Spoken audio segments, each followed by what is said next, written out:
The country records yet another murder as a young man was gunned down and killed today. That story coming up in the Bahamas tonight.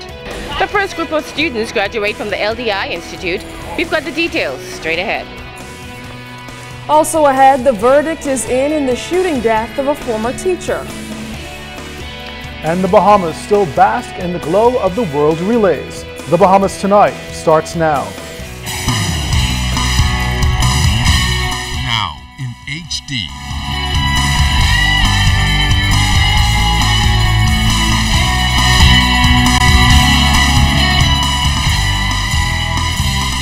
ZNS Network presents The Bahamas Tonight. This portion of the news brought to you by BTC Everyday. Police on the hunt for the country's latest killer. Good evening and welcome to the Bahamas Tonight. I'm Andrew Knowles. I'm Keish Latterly. Thanks so much for looking in. Well, police are following some significant leads into solving the country's latest murder, which claimed the life of a 23-year-old male resident of Carmichael Road. He was at Odell Corner when the incident took place at 1 o'clock this afternoon. Our LaDon Davis rushed to the scene just moments after the shooting. Screams pierce the air as a grieving relative comes to grips with the harsh reality that a loved one's life was snuffed out just moments after she last saw him alive.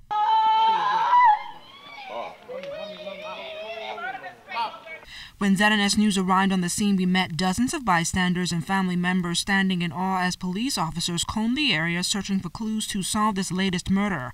Officer in charge of the Central Detective Unit, Superintendent Paul Roll, gave us an update on their investigations. Preliminary investigation revealed that the victim was sitting under the tree playing domino with 3 other males when 2 males emerged from the northern side of the street. One of these men was armed with a handgun, approached the victim and began discharging shots in his direction. Victim got up and attempted to run, but collapsed a short distance away.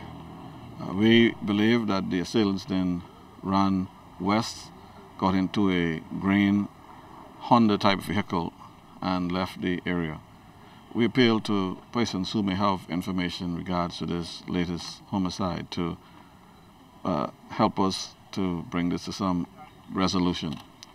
A male relative who wished to remain anonymous identified the victim as 23-year-old Kentley Milford of Carmichael Road. He says even though his little cousin was no saint, his death is still a heavy pill for the family to swallow. I was called by a friend, and they said that he's been shot. He also, from what I understood, that he was actually incarcerated. He was just released shortly. I mean, like a few days ago. Clearly I know it's gang related, gang violence. It's one of the social ills we face in these parts, But at the end of the day, hopefully they find who did it. And justice is served. The victim is the son of Junkanoo legend Francis Milford, who is said to be hospitalized. The 23-year-old also leaves behind a 4-year-old son. LaDon Davis, ZNS Network News. In other news this evening, the Christie administration outlining the financial course for the next fiscal year as the budget communication will be presented in Parliament tomorrow. In February, the country's leaders stressed that eliminating government deficit and getting the debt burden moving on a downward track was the order of the day in the push for a stronger economy and job creation. Well, tomorrow we will get more insight into the country's financial situation. However, Prime Minister Christie is assuring Bahamians that his administration is on the right track to getting the fiscal house in order. I am in the midst of having the ministry responsible for investments usher in a period of very progressive new developments. I will speak to those developments, and I think the country will see why we have a sense of optimism. And well, in some instances, I'm not speaking about cautious optimism, I'm speaking about optimism. And I think in the final analysis, I would have succeeded if I could communicate to the country that notwithstanding the challenges that we face, that we are on a path where the country could with confidence look to a more secure and brighter future. Now, there's been lots of discussion on the controversial issue of value-added tax. However, Prime Minister Christie says during his communication that's one area that will be discussed.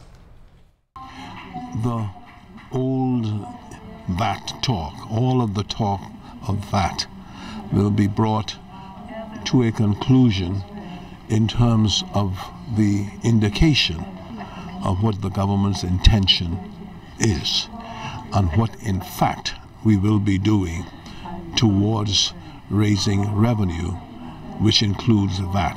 So the country can expect me to address the issue of VAT as to the rate, as to the date when it will be implemented, as to whether or not there will be exemptions and what those exemptions, if any, will be. Well, the country's labor movement will likely be watching tomorrow when the financial blueprint for the next fiscal year is brought to Parliament. A number of unions and organizations have expressed the need for salary increases and improvements to insurance and better working conditions. Well, Labor Minister Shane Gibson says, in his view, increases in salary for government agencies may not be feasible at this time. I don't see anything different in terms of increasing in salary. Increasing in salary is something that happened over the years where workers look forward to getting anywhere from a couple of % increase to 8, 9, 10% increase. Personally, I don't see it. I haven't seen the final figures for the budget yet, but from what I saw in the past, I don't see it. I'll have to wait until I see the final figures to see whether or not there's anything that would cause for an increase in salary, which will be very difficult in my estimation at this time.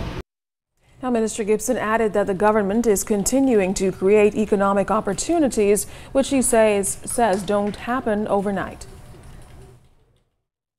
I believe that it's known to everybody in the Bahamas that over the few, I don't know, maybe 5, 10 years, I don't know exactly, but for a number of years, the government has been running a couple $100 million budget deficit on an annual basis. We have no new revenue streams. We spoke about introducing some sort of value-added tax. We spoke about now taxing the web shop operators, which is bringing new revenue streams. We're talking about expanding the economy. We're talking about creating new opportunities. These things don't happen overnight. I think what is commendable over the past 2 administrations is even though we face significant challenges, you will see that unlike those other Caribbean islands who decided to reduce the size of the public service, in the Bahamas that didn't happen. And so you have choices, you know. We choose to keep all employees employed and to try and see how we could weather the storm, create new opportunities, expand the economy, and increase benefits to workers. Employees of the Bahamas Technical and Vocational Institute, BTVI, are up in arms tonight, saying they can no longer tolerate the leadership at the institute. They took their cries to the streets in protest this morning, and as Janaea Noel Ferguson tells us, tonight the Labor Minister is also concerned about their long list of issues.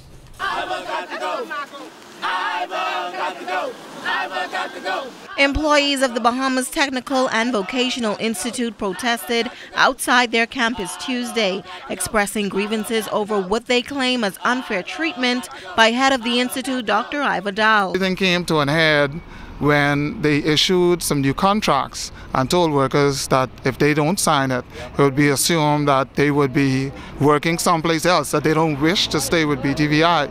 And so the contracts that had a clause in it stating that persons can be terminated with or without prior notice for any reason is a breach of the Employment Act, and also it's abuse of power, because workers are entitled to know why they are being fired or moved. Employees are calling for government's intervention and protested that in recent years a number of programs have been discontinued. Students also joined in, claiming that they are no longer getting value for money.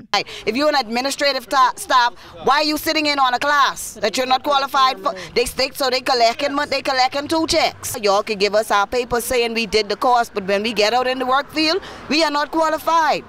The government needs to look seriously at removing her, finding someone who could work better with the workers, because A lot of people are also afraid too, so that's why our demonstration probably isn't as big as it could be, because a lot of people are just on simple contracts, and those contracts can be torn up at any time.